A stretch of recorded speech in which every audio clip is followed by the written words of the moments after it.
Welcome to Women in B2B Marketing, a show where CMOs, VPs of marketing, and all strong women leaders in B2B discuss their top tactics, strategies, and tips for building high-performing teams, leveraging trends, and ultimately rocking their marketing careers. Made by and for women, insightful for all. I'm your host and 15-year B2B marketer, Jane Serra. Let's dive in.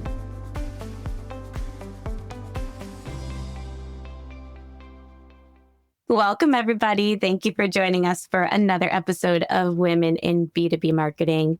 I'm so excited to have our first ever repeat guest on, my good friend, Trinity Nguyen, who is the now CMO at UserGems. Announcement from last year. Super proud of her. But a little background info on Trinity is that we met through this platform, so through Women in B2B Marketing, and now I consider her one of my closest friends. So thank you so much for joining us today on another round of Trinity on Women in B2B. Thanks, Jane. Yay, I'm recycled. That is true. It was on this podcast. Yeah. I coincidentally met in the podcast. And I remember I saw your background. I'm like, wait a minute, you're in Miami. We're next to meet. Is white in Miami. It's like white and air because you're so high up in a condo typically. Similar, like very clean cut of the furniture in the background. Yes. And now when people can see this video one day, I'm in my sauna era, AKA a WeWork phone booth. It's just like wood paneling everywhere. You would have no idea I'm in Miami. It's a lot warmer. I like the wood. I like the wood touch. There we go. It'll come back. But thank you so much for joining us. I know we have a ton to talk about today, and we're going to go off script because Trinity already answered our how did you get here questions and things like that. Although I will pick your brain on what's working, what's not working per usual, because that has changed in the last 2 years. And as we were talking about off mic, UserGems is just killing it and hitting targets left and right. So we'll dive into that. But one thing I wanted to kick off with that is very top of mind when I think of you and like expertise, whenever this comes up for me, I text you and I'm asking questions. But two things really. One, when it comes to AI SDRs, hot topic of the past year. What does this really mean? Where do you see this going? I feel like when it was first introduced, everyone was weary and cautious and defensive. But where do you think we stand now with AI SDRs? Is it better than it was at first? And where is it going? Yeah, I think this is still a very hot topic because I think for AI, it's just evolving so quickly from the technology standpoint, not just like the AI SDR or AI for this. I think people are still very weary. If anything, it's like you're adding jet fuel and you give people so much power. With a lot of power comes a lot of responsibility. For AI, I think it's just so accessible. And I think that it's good in long term, but I think it has been so accessible that a lot of people would just tinker with it. And therefore, we've seen it done sometimes in a way that is not ideal. And that has just added a lot more skepticism, cynicism. Everyone is just skeptical, right? Does it work? So I remember distinctly this time last year, or even like slightly before that, everyone's like, oh, AI is coming. We believe that the technology will really help all the professions, how we do things, but it's not there yet. I remember distinctly feeling that it's not quite there yet. So we want to let the technology mature a little bit. And lo and behold, a quarter later, in Q2 or so last year is when, here comes AI, everyone can do this. And then everyone wants to try it out because the cost to try is nothing. And then you saw a lot of bad practices, the bad strategy, let's just say bad strategy, or haven't yet well thought out and added this jet fuel into it. So when your car is not yet ready and it's like a bicycle and you add jet fuel into it, then you ended up blowing up the entire bicycle. So I think that's why good analogy. Don't blow up your bicycle, everybody. Your bicycle, build out the frame, build out a Boeing or something first before you add the fuel to it. So I think the technology is getting more sophisticated. I do believe that the AI technology will be fundamental how we do things, just like how SaaS changed everything in 2002 for those of us that's been around those years. So I think it is here to stay. It's just now it's evolving, but now we need to address like how is your AI different? And how can I trust you do not blow up my bicycle or my car or whatever. I love that. What have you seen? We've all received outreach from obvious AI. We all definitely see obvious AI comments on LinkedIn that annoy all of us. But how has it improved? And what do you think are like the best practices for those that are testing this out and trying whatever tools to get this out the door? Yeah. We've always seen, it's crazy, like how we always see the bad examples. Yeah. One thing I always want to ask people is like, how do you know? Do you know when the good ones? Good point. It's Right? like Yelp reviews, right? You always go to the bad ones and we don't think to write the good reviews. And Right. you Like know, what if there are good AI comments or AI emails, but they passed that tool test? You didn't know because you replied to it. So fun fact, we do see that internally. It's really interesting. And just this week, our team also did a fun game, like hot or not, just to see how people choose. Like, do they know? Like, which one would you reply to? But like, even internally in our own outreach, we A/B test. And sometimes we say that this is assisted by AI, and sometimes we don't, just to see. Yeah. I feel like people reply to the AI one way more without knowing it. Yeah. Wow. So that gets me to think, like we see the bad stuff, but the good stuff's going on. How do you know? Yeah. Because the whole point is if it's working well, then you won't be able to tell at all that it's AI. Interesting. And that's just for fun, right? Like, as a company, I think we need to be like transparent when you use AI to be your sales rep of like doing a demo, etc. Like you got to communicate that because trust is fundamental. Yeah. If not, then people are not going to buy from the vendors, etc. But I think this was just a fun experiment because I want to test. Do people know, like all these worries that we have, is it real or is it just completely skewed toward the badly used AI? Did you guys analyze that with data? Do you have a report coming out on that or anything? We have some data. I'm not feeding her this. I really don't know. No, we did not prepare this. One of them, we completely off script chatting. We're not releasing a report. I think we'll share some stat. It's not like a big study because I think we're just moving quickly. And I think the technology changing so quickly. Yeah. So we just learn it for our own, to be honest, for our own pipeline generation to optimize for it. And then whatever we find, we're going to share publicly on LinkedIn. And that's it. Not very crazy cool. reports. Yeah. I can see that being like a great visual that can be reshared and downloaded and put into presentations and things. If you make some kind of visual that shows like what worked, what was hot, what was not. So we actually already have the stats of the hot or not result. And people, obviously there are some that we saw that people picked human emails, but they're clearly very bad. So there's that too. So it's one man's trash is another man's treasure. You're never going to get 100% there. But majority of the time, people do choose AI generated email. And it's not the crappy stuff that people usually see. So what AI is really good at is just, it collects all the, so when you think about a really good marketing or very good sales, it's not rocket science. It's just the amount of diligence the person, the campaign manager put into it to personalize it with all the context, right? It's not hard, but it's just very time consuming to collect all that information and then presenting it in a way, either an ad creative or an email that's compelling to the recipient. It's just a lot of time and effort. So AI it can do all this at scale for you and package it up.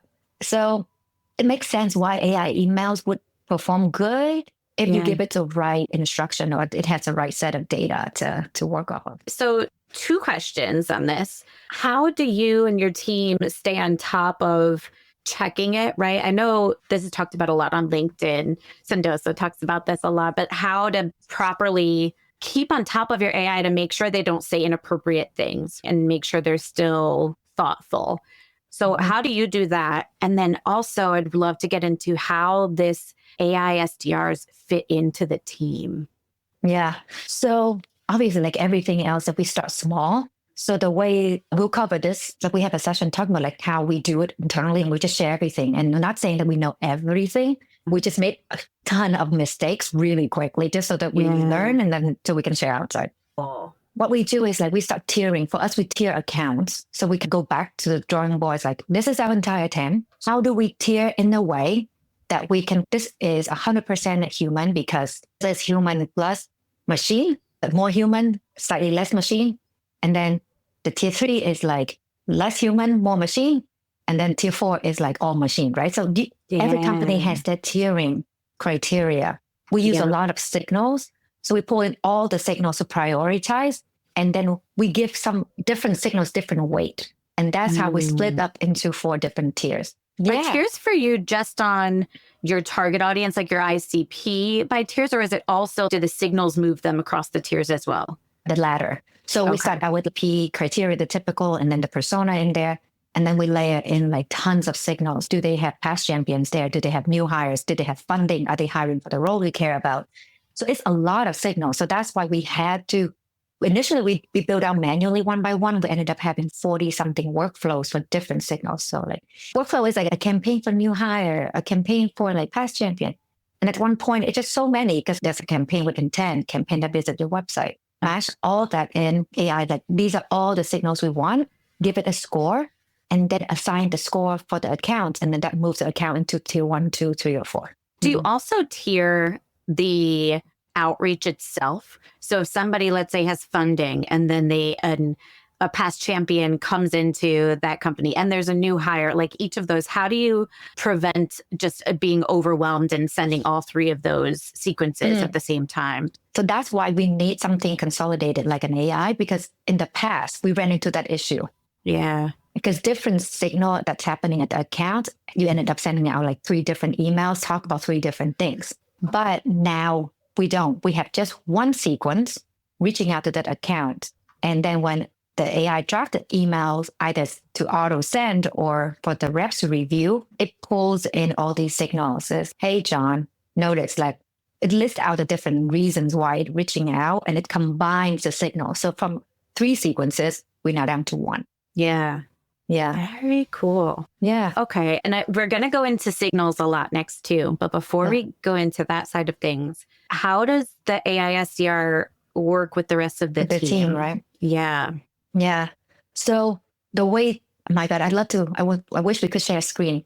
So we have a winning channel, and the SDR would be like, they share their wins. Whenever they book a meeting, they're like, hey, let a meeting. This is how we did it. So that helps the rest of the team learn and from each other. That. Yeah. And I wish I could share the Slack right now. So, oh my God, Jamie and I won this week because we got this. So they feel like the AI, Jamie is the name of our AI. It's a part of the team where it's like a tag team. They become a pod where the AI source all these people, write the email, send it out, and then the SDR then calls that person or LinkedIn engage with that person. So when the meeting is booked, like the SDR see the whole, they feel like they're now in a pod with somebody. Yeah, and we celebrate like the 2 of them together. Yes. So it's really cool. So initially, when we first tested out, we obviously put the AI into the autopilot for the tier 4, just to see the messaging. Does it work? Does it hallucinate, aka like write odd messaging? Yeah. And then we set up all the guardrails and the prompt to make sure that it's good. And then, but the fun stuff is when it moves into where there's human involved, because people are like, oh, now I hit the meeting because of this. So they feel like it's a partner. And we've been sharing that publicly with the team. It's really cool. Our AE team now also do more prospecting too, because the AI does all the busy grunt work that AEs usually don't have time for. Yeah. So they liking it more too, and they sharing their success. So I think that's how, I think from the human psychology, we're grading it. It's an interesting perspective because it's seeing it as a partner instead of potentially replacement, right? Because it's probably one of those terms like AI SDR instantly probably put fears in real human SDRs. Yeah. But if we have to use that term for it because that's what people are searching for. That's what they know. So we have to train marketers and our peers to stop saying AI SDR in time and make it like AI SDR partner or something like that. So it's less replacement. Yeah, I hear you 100%. I think when we start building the product, I was like, oh, why is market is saying, like calling it this way? But I think that ship has sailed. Yeah. I think it's just more like telling these stories helps. Because another thing is, so last quarter, our ADR, basically everyone hit green, like they hit all the targets. Yeah. And it's also when we start deploying the AI into it. So they see that it makes their job easier. Yeah. They're hitting it. And we only use AI for the low priority accounts that they don't want to work anyway. So it's more like an AI cover, right? So it's not a replacement for the team at all. If anything, it's making everyone richer. Yeah, I love that perspective.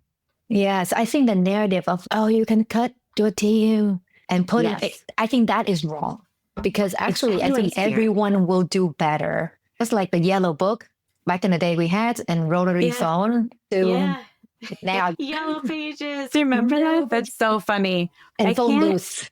Yeah, phone booths. We still have a couple of those in Miami, like working phone booths. It's so interesting to me. Yeah. Although I got to say, when I was a kid, I used to love like seeing if someone left change in there, if you could get like a quarter to come out. I do miss those. But I love the reframe. It's so interesting. Like if we really take it back high level, it's the same talk track for anything AI, right? It's everyone's scared. AI is going to replace me. And it's, wait, no, it just changes things. How can it help you? How can you take charge and have this AI help you, not replace you? Because there are things that the human aspect, at least in the foreseeable future, cannot be replaced by AI. And you building those relationships, personalization, yes, but true human interaction, like that, those just feelings, right? That all of that, it can't be replaced. So at least for now.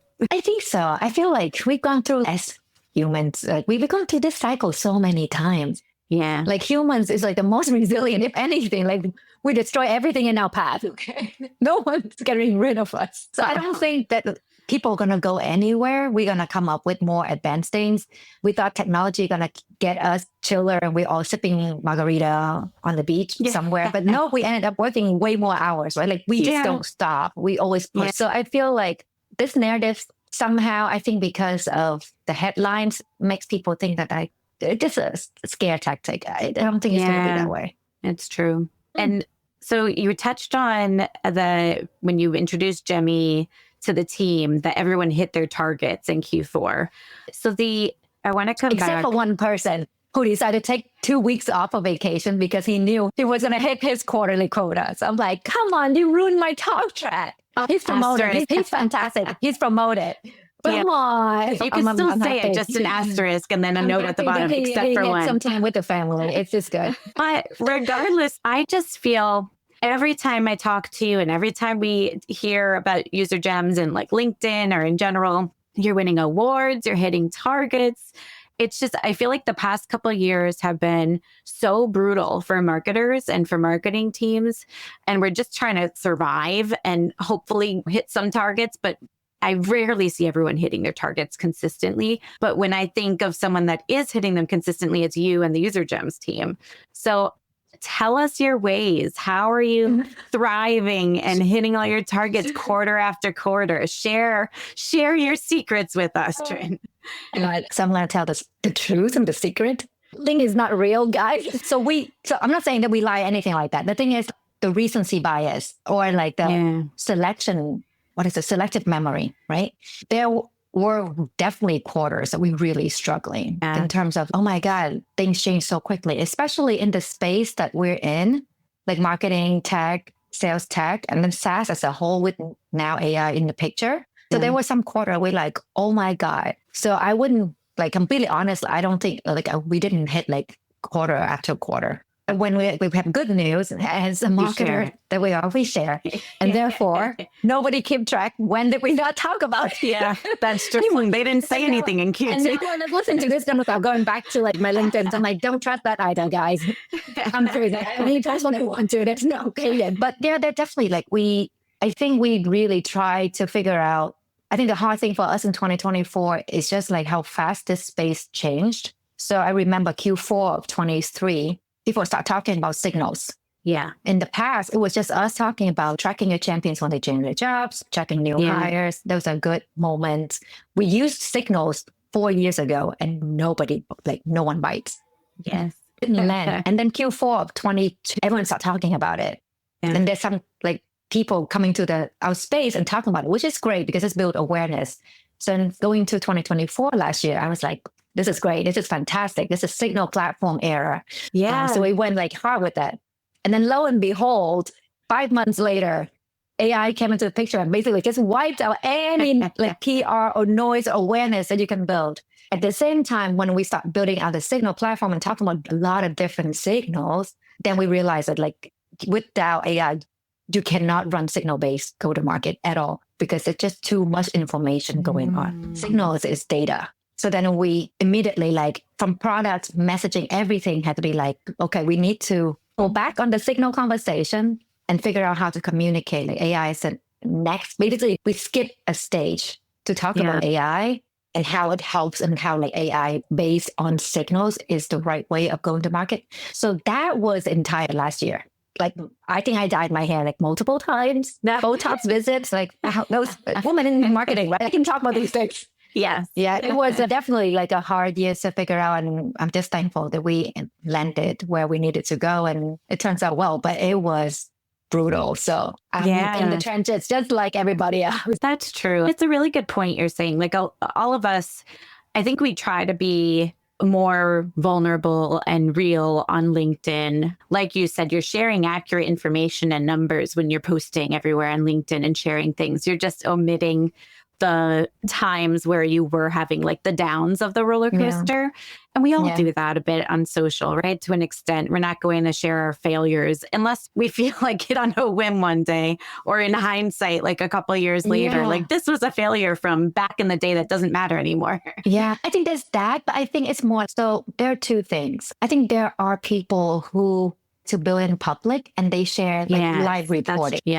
That's not my personality. I think everyone has their own style. Like I actually didn't like the fact that we write so much on LinkedIn initially. It took me personally and our CEO and our team a long time because we're pretty private, but we got to do it because that's the channel, right? You got to, that's the marketing channel. So that's one thing. So I don't feel comfortable with like build in public because of it. Yeah. I think the real reason is like when you're so busy building, when I don't post is because I'm lying in bed, just like barely get any sleep. So let alone of writing. So I'm like this amount of time. And the last piece is I like sharing playbooks. I like content when people share, hey, this is what works for us. So when things are not going well, I don't care so much about sharing like failures. I'm happy to share like what didn't work or what doesn't work. Yeah. It's just people don't like hearing other people whine so much, right? Like I like sharing like, this is what we failed and here are the diagnoses of it. And here are the things that work. So if you're going through that right now, maybe explore this. So I like giving that back to the community. So that's why I didn't write, because I was trying to figure out. Yeah. Once you're over it and found the solutions and what you changed. I love that. Other than that, it's like, why someone want to hear my like whining?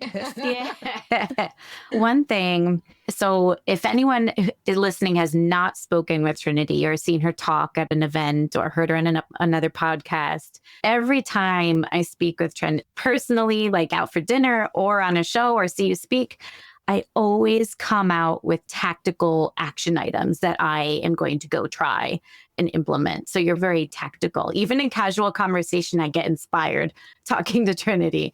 So definitely, if you're not already following her, definitely follow Trinity. But I love that you are solution oriented. I think that's one of the reasons why I'm drawn to you. My husband is the same way, and I'm the same way, where it's ingrained in us that if there's a problem, come with a solution and share that. So we always want to fix things. We're like, fix them. Love that about you. I think my husband wouldn't call me I'm a solution. That's where I'll be like, the world, it's on fire. Well, I was like, the world. Yeah, bad timing for that statement. But crazy. One other thing, I was taking notes throughout this, if you see me on my phone. What do you think with AI? I know you talked about how signals they require AI. You need one, especially as there's so many signals. What do you think people are missing with signals in general? Because I feel like a lot of times with actually both terms, AI and signals, people like testing both and talking about both.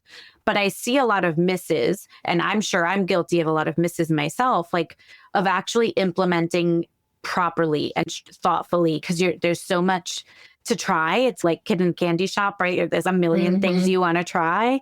So focusing in on doing it properly, and especially if you're a small team. So what do you see people doing wrong when it comes to leveraging signals? So many. And LinkedIn is so loud. Yeah, true. Oh my goodness. So I think, like you said, it's like a candy shop, kid in the candy shop. It's just because you could doesn't mean you should kind of situation. I think with AI is like huge, especially how accessible it is. For signals, I think the first thing I would say is like people always looking for a silver bullet, like an easy answer. So when they hear like some success stories of someone using signals to do X or grow their pipeline or whatever, they'll immediately like, oh, I'm going to use that signal and want to throw it into the email. And then here we go, blast out to 1 million people because of this one signal. Yeah. But that's not how it works. So very rare that you would find a signal that is the reason. That one signal alone can carry your outbound. So for this, I think by chance, like the past champion is the only signal so far that I've found, because we tested so many signals, by itself can carry at least to an X percentage of your pipeline. It could be 5 to 15. But the rest of the signals, like someone just got hired, the company just got funding, or they hiring for a certain role or whatever, right? Majority of the signals, not all, majority, you need to use them as context. Oh, you're hiring. Can I infer what kind of problems you're having in your business right now? And where can my solution solve? And I think this step of inferring from what is a signal, so what does that mean as a pain point for my persona, and how can I help? This is the part where I feel a lot of people, when they say, I'm using signals, it doesn't work, or like, I'm using signals today, and they skip that. They say, oh, you're hiring. Talk to me. Open to a chat. So I think that's the missing piece. I see this a lot with new hire. Like when there's a new exec hire, they have budget. They got to do something, right? And we know from stats that they're going to spend budget in the first 90 days. But if you say, hey, Jane, I just saw that you just joined Dextra, open to a chat, do a little bit more work. That's lazy prospecting. Yeah. So when you combine a lot of different signals, like Jane just joined Dextra, entering US market, they hiring like 10 different sales. Like these information is available. And these are all so like signals, right? How do you combine all that to write an intelligent email? Like you mean it, like you want to win Dextra as an account, then signals work. Yeah, so I think that's the miss for a lot of people. Yeah, combining, like layering the signals. Layering it in. Yeah. Do you see, like when it's, depending if it's tier 1 or tier 3 or 4, if it's AI or if it's a person creating the sequence to go after these tiers, are they starting out saying, oh, congrats on ABC, just general, no ask, no FYI, and then getting into slowly getting into more pitches, leveraging the personalization and factors that make it relevant? Or right from the beginning, are they leading some breadcrumbs? Breadcrumbs.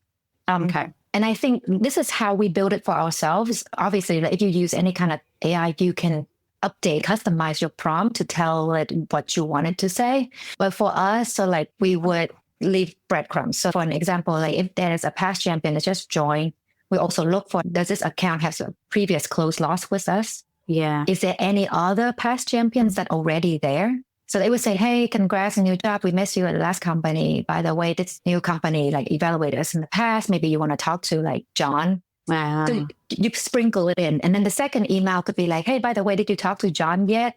Referring to that John. And then and then you add me by the way, one of your competitors is a customer of ours, linked to case study. And then you build on top. So you breadcrumb throughout. You don't give them an essay of here's all the signals why you should buy.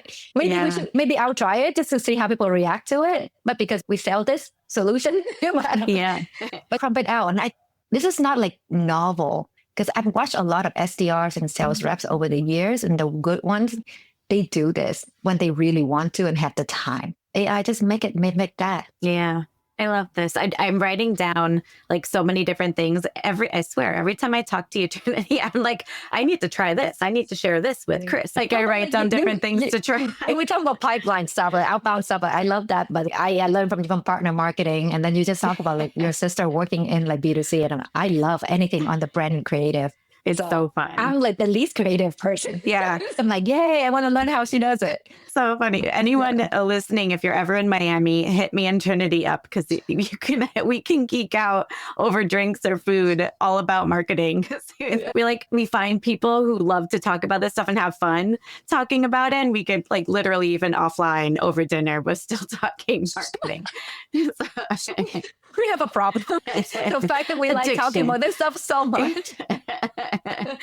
We actually talked for 20 minutes before we turned the mic on, and it was great stuff that I wish we recorded, but I'll get better at recording that stuff. Someone give us a hobby. That does not work. There's no time for hobbies. My hobby is a podcast about marketing. We have to laugh at ourselves. I do, though, have one more serious question for you before we wrap up in a little bit. This is something, I think I submitted this question for a Noble campaign for them to answer. So I'm excited to get several answers to this. But I'm curious your take. This has been on my mind probably since day one of being a marketer, because it always is a struggle unless you are a platform, to me, that is like a CRM or an ERP that like every company needs some version of to function. How do you make, or how have you worked on at UserGems or any company, making your product seem like, or that change the perspective of your buyers to make it a must-have and not a nice-to-have, especially the past few years when everyone is in consolidation mindset?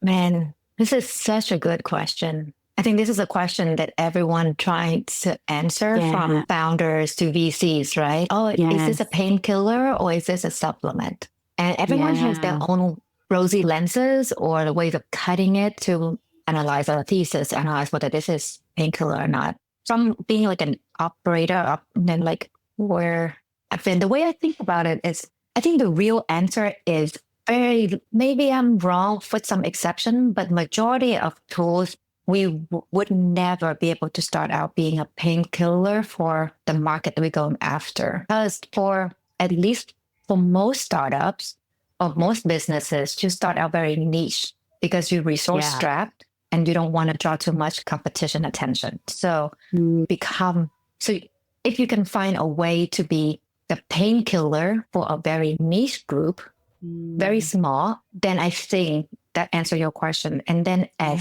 you scale it out, the use cases, then figure out like, is there a wedge where you again become a painkiller for this slightly bigger group in the adjacent?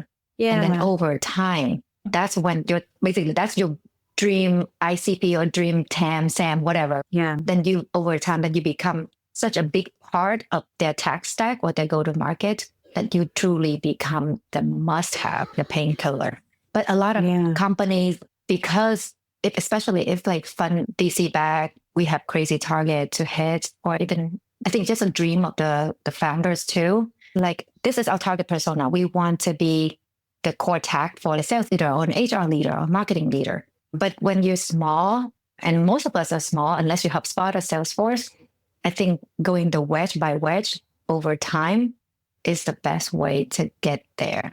I don't know if I'm answering it right. It does. I think that's a good point, is going strategically segment by segment throughout your ICP, right? Because it's hard to become a must-have for everybody in your TAM all at once. So if you go piece by piece and really focus on what makes you that must-have for that group, that's interesting.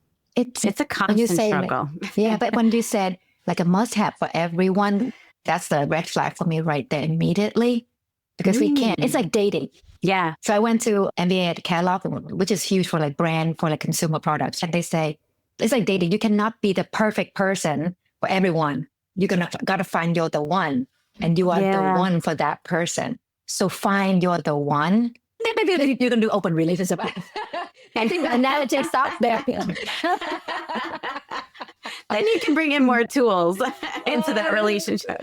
So I don't know. I haven't thought about it. I totally just made that up on the spot. But they find you're the one and be the painkiller for that one person and expand it from there. Because finding what makes you perfect for that group. I like that. Focusing on that. And we'll have to say no to the other because you're in exclusive relationship. Let's see how far we can take that. How far can I push this? Commitment. But I think this is a hard challenge as a marketer because we want a bigger market. It makes marketing easier in a sense to have a bigger TAM. Every business owner or founder wants a bigger TAM. Every VC wants it.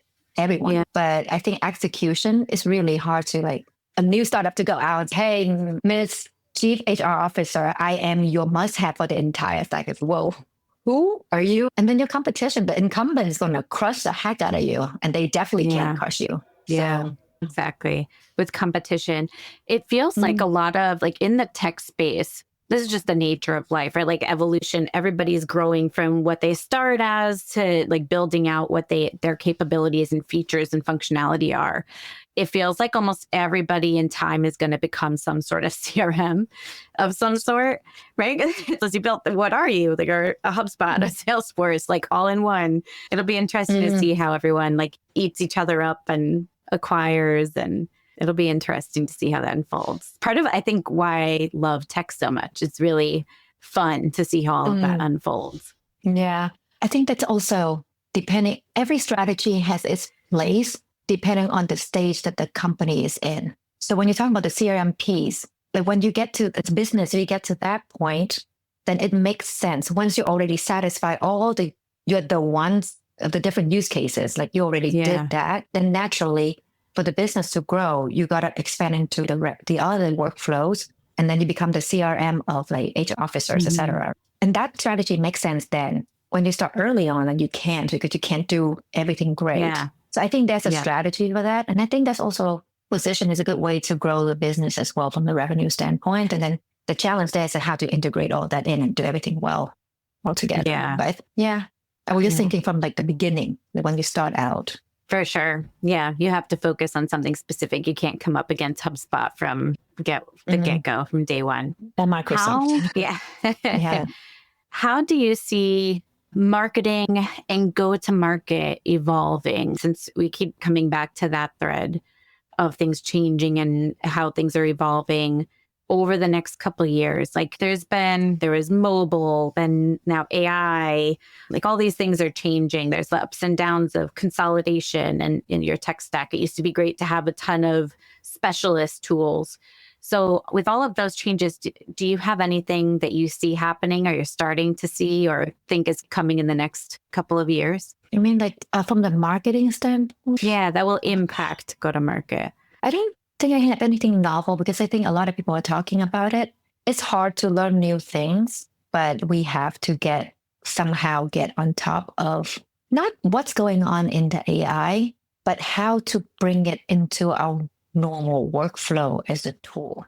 Because AI is changing too fast. I'm losing my mind to even keep track of what's going on now. It's doing what? Yeah. But it's more like, what part of my day to day? Because I guarantee anyone listening to the call right now, we would love to have more time with our family and to ourselves. So that means we're still doing a lot of things. And then, okay, which part of that can I do it faster or easier?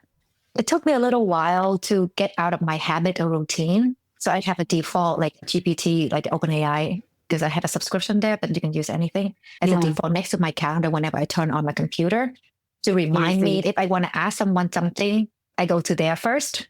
Yeah. It took a little bit to get used to that habit. I'm trying to talk to the GPT, the OpenAI on the phone when I'm going to events and go back and recapping it. I'm trying. I'm not good yet. I think some of our peers, our friends actually doing that a lot more diligently. So it's just a habit change. Yeah. So I think getting that once we start seeing a small wins of, ooh, this would have taken me like an 8-hour focused work. Now I'm done in 20 minutes. Yeah. Then we get buy-in and we like thinking like, where else can we use it? So this sounds very tactical and everyone talks about it, but I think it's really hard to change the habit. And then how do I get my team to think about, instead of, oh, we need team for this, or I need a contractor for that. How far can you get it done? Because it's faster. I'm not saying we have a really awesome bench of contractors and they have skills that AI cannot replace. Yeah. But I'm just saying like that dependency on, I'm going to ask somebody to do it for me. Can you get that done faster? You can outsource to AI now as it's really good. It's scary good. It actually makes me, and this is a side conversation, but last year I was doing a bunch of strategy work and I was just spending like hours and hours just using it and just iterating on it and asking a question, because I asked it so much and feeding it so much information. It actually knows a lot about our product, which is great because then I can go and ask it for like things like product marketing stuff. And it gives a result really quickly and really accurately. So I spent hours and hours on it, analyzing the market, our strategy, where we play, how we win, all that stuff, because I just want someone to talk to me. And it was on Friday and nobody wanted to talk to me. And then I got it. I got the output I needed. And it got me really worried, because I'm like, what would happen to the younger generation that just graduated college? Because they spend the last 4 years in school learning different skills, and now they're entering the workforce. But unless they learn AI immediately to accelerate and leapfrog it, a lot of the entry job could be done quicker.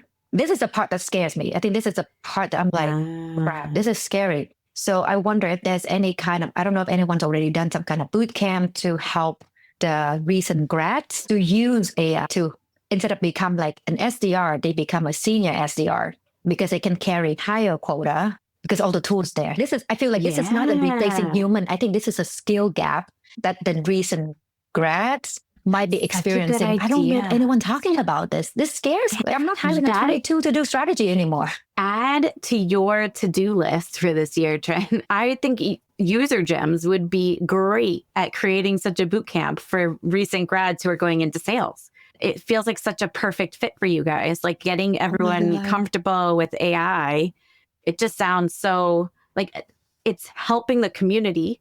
It's also helping your brand and exposure, but it's closing that gap from recent grads. I love that idea. Who wants to partner with me? Right? Partner opportunity, everybody. Partner opportunity. One thing that when you were talking, it made me think, I was on a call recently with through Pavilion with Andy Joels was leading the discussion on AI.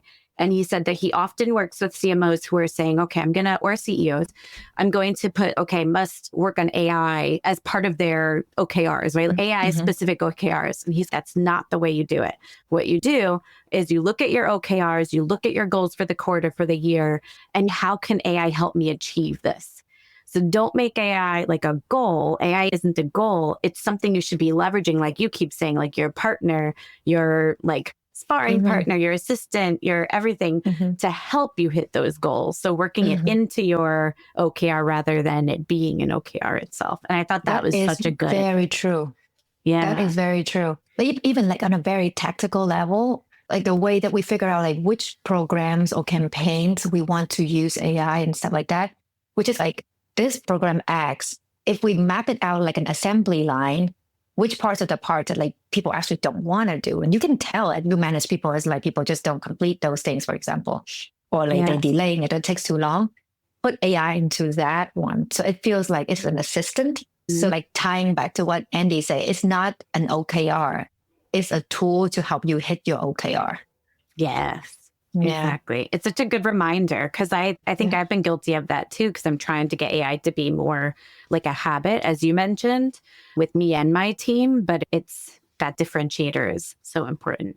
I know we are over time. I'm sorry. I can talk to you for hours. One last quick thing, parting advice for fellow listeners, fellow women in B2B marketing. What do you think or what do you recommend?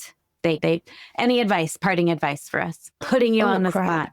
I know. Yeah, I feel like such a hypocrite because whatever I say, I'm pretty sure I do that too. I think right now, top of mind for me is to marketers because we're the one that come up with things that delight people. What ends up happening is it makes us very critical or cynical, not critical, cynical. I think that's just the flip end of, it has to be insanely delightful. And it's really hard to impress us marketers because we do everything to impress other people. So I think my advice is how to keep that reduced as, don't be too cynical, keep that baby perspective about things. Because I think I'm one of those. I was a very strong skeptic of AI, to be honest. I was the one that kind of told the team, hang on, it's not ready because I saw all that stuff.